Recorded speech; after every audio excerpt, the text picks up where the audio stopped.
tiempos de pandemia sabemos que lo más importante es la supervivencia. Por eso el profesor Jorge Eliezer Córdoba, en la primera parte de su conferencia, que está en un video que te recomendamos que lo mires, nos definió la movilidad para la supervivencia como aquel conjunto de diferentes opciones de transporte, de infraestructura y tecnología que sean seguras y no contaminantes, con políticas de regulación institucionales que minimicen la congestión y protejan la vida de los seres vivos, sobre todo los más vulnerables. También nos dijo que en un principio la movilidad sostenible apareció en Europa para luchar contra la congestión de tráfico y que ya esos países desarrollados pues habían alcanzado algunos niveles de infraestructura, de cierto nivel de seguridad y de potenciación de los modos de transporte público que en los países en vías de desarrollo no tenemos. Por lo tanto, acá en nuestros países tenemos que pensar primero en las cosas básicas de la supervivencia. En esta segunda parte él va a abordar los diferentes enfoques, las diferentes corrientes que hay para abordar los problemas de movilidad y planteará 7 estrategias para la supervivencia vial según estudios que él ha realizado. Entonces los dejo con el profesor Jorge Eliezer Córdoba en su segunda parte. Varias corrientes para abordar la movilidad. Bueno, hay básicamente 2 corrientes y esto no lo van a encontrar, digamos, muy fácil en los libros. Ha sido, digamos, un esfuerzo, una investigación que venía haciendo desde hace varios años, por lo menos 5 años, y esto está latente en lo que cada uno de nosotros hacemos en movilidad. Entonces, la movilidad es pensada por algunas personas, si puede ser de manera involuntaria, como un conjunto de infraestructura, de tecnologías y modelos. Entonces, realmente lo que nos preocupa es eso, la tecnología, el metro, el tren, los buses, la bicicleta, y eso es los modelos y la infraestructura, eso es lo que más nos interesa. Y siempre vemos al usuario y a la conducta del usuario como una limitación a lo que nosotros, los que manejamos el transporte, queremos hacer. Y también vemos a las políticas de regulación de las instituciones también como otra limitación. No, es que no vengan a regular nosotros mismos, la ley del mercado, nosotros resolvemos. Y esa mirada tradicional de verdad la movilidad nos ha traído bastantes problemas. La otra mirada o la otra corriente que yo he podido detectar, digamos, latente en todo lo que hacemos en movilidad, es una corriente donde las políticas de regulación de las entidades, la infraestructura, la tecnología y los modelos buscan la satisfacción y bienestar de los usuarios. Yo sé que hay muchas personas que dentro de todo este mundo de la movilidad trabajan en ese sentido y buscan resolver esos problemas. Y que el usuario esté en primera fila. Esta corriente de pensamiento es la que realmente aborda la supervivencia vial y es la que tiene en cuenta, digamos, en sus principios. Hay un enfoque, que es el enfoque o los enfoques para responder ante problemas de movilidad. Y también, no lo vamos a encontrar así en un libro específicamente, pero sí hay. Hay una visión tradicionalista donde la idea es yo tengo mis derechos, yo hago lo que quiera, de aquí no me muevo, tal. Otra mirada privatizadora es que a todo lo del transporte siempre le queremos privatizar y sacar ventajas. Entonces, cooptar el Estado, lo que sea, para sacarle ventaja a esas cosas. Y entonces todo lo pensamos en cobros de todo tipo. No estoy diciendo que no pueda cobrar, pero es que no todo es cobrar ni sacar ventajas.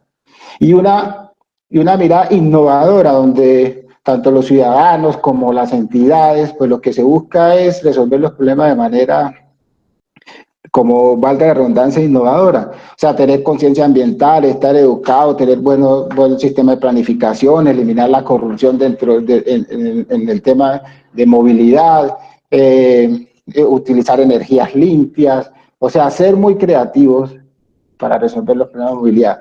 Y aquí vamos a encontrar entonces la movilidad para la supervivencia y la movilidad sostenible. Y dentro de esos podemos encontrar por un lado la supervivencia vial y por otro lado la seguridad vial. La seguridad vial generalmente ha estado más orientado al tema de infraestructura, sí un poco de conducta, pero más tema de infraestructura, más el tema de las personas que se encargan de hacer las auditorías viales, etcétera. La supervivencia vial, además de eso, va más a trabajar con el ser humano. Y desde ahí podemos decir que es que el reto que tenemos no es solamente resolver problemas económicos en el transporte y privilegiar algún modo que otro, no, lo que necesitamos es proteger la vida realmente, y para eso debemos de trabajar desde la supervivencia vial, actúan de manera integral en varias acciones estratégicas.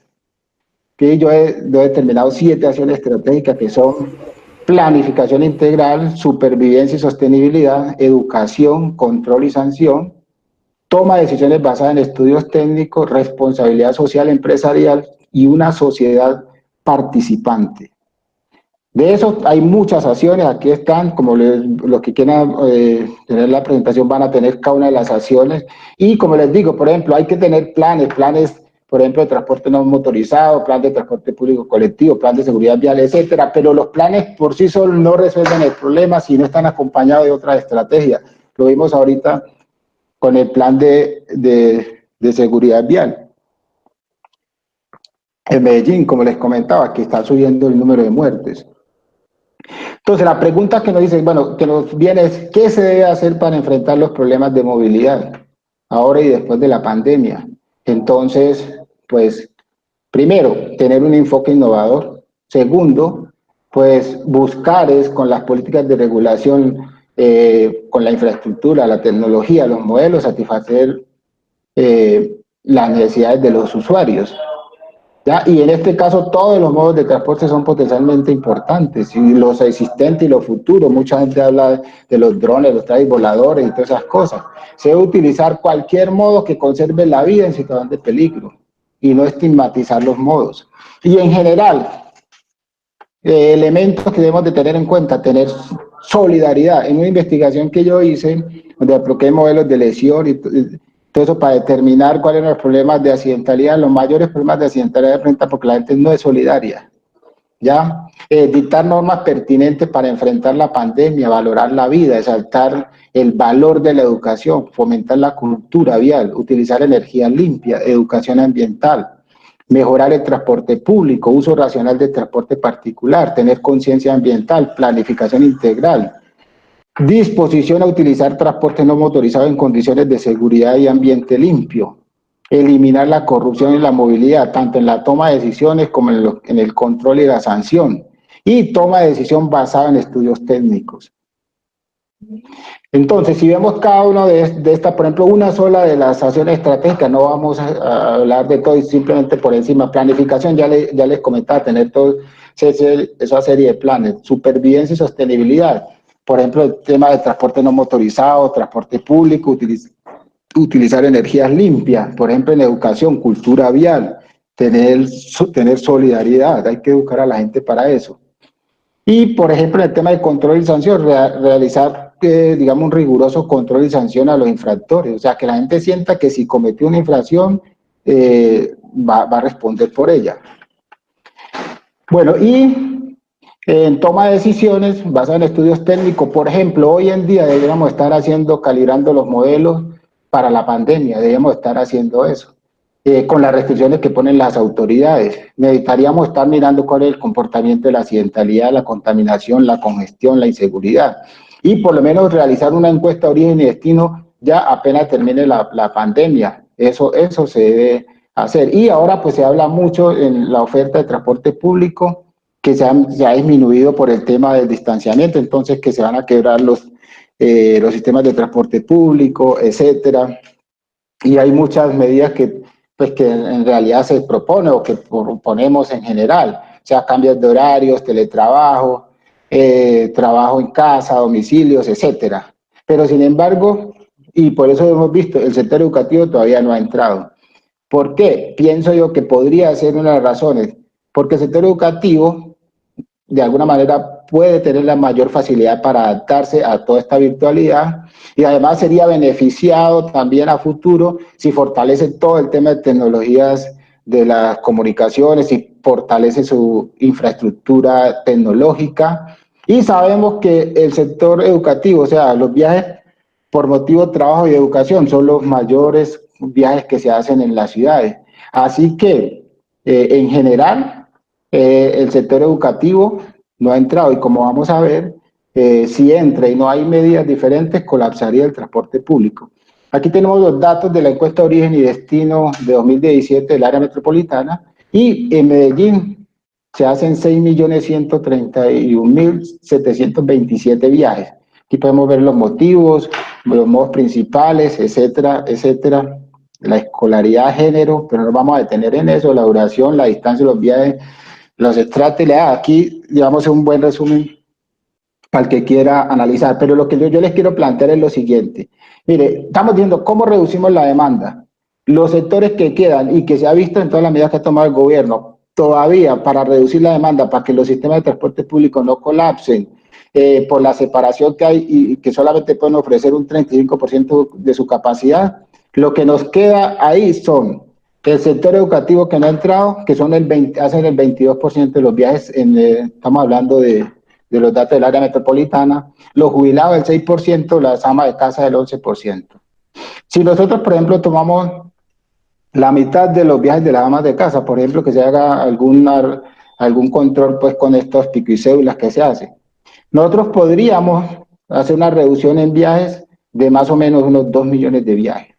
Más o menos podría ser la reducción de la demanda. Entonces, ¿qué podemos analizar aquí? Entonces, ¿cuánto se está reduciendo, digamos, la oferta?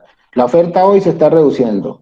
En transporte público, o sea, 19%, el metro 14% y Metroplus 1%. O sea que estaríamos haciendo una reducción de más o menos el 34% de la oferta, ¿no es cierto? Entonces, sí, de ese 34%, no, esa no es la reducción de la oferta, sino esa es la oferta que tiene el transporte público en Medellín, corrijo. Entonces, de esa oferta que tiene, la reducción es de un 65%, o sea que solamente hay una oferta de 35%, de ese 34% sería un 11%. ¿Qué quiere decir? Que la reducción de la oferta estaría más o menos en 1.350.000 viajes. Si nosotros sacamos solamente el sector educativo, miren que es casi lo mismo, 1.348.980. Por eso en este momento el sistema de transporte público con esas restricciones de distancia y de capacidad no ha colapsado. Si se entra y no hay otra medida, colapsa el sistema. Entonces, ¿cómo se podría hacer eso? Por ejemplo, colocar estudiantes más jubilados, ahí no tendríamos problemas. O sea, si se reduce esos dos sectores, estudiantes más, o sea, sector educativo más jubilados, sería 1.716.000, no había problema todavía, pero si es solamente jubilados y ama de casa y entra el sector educativo, tendríamos problemas.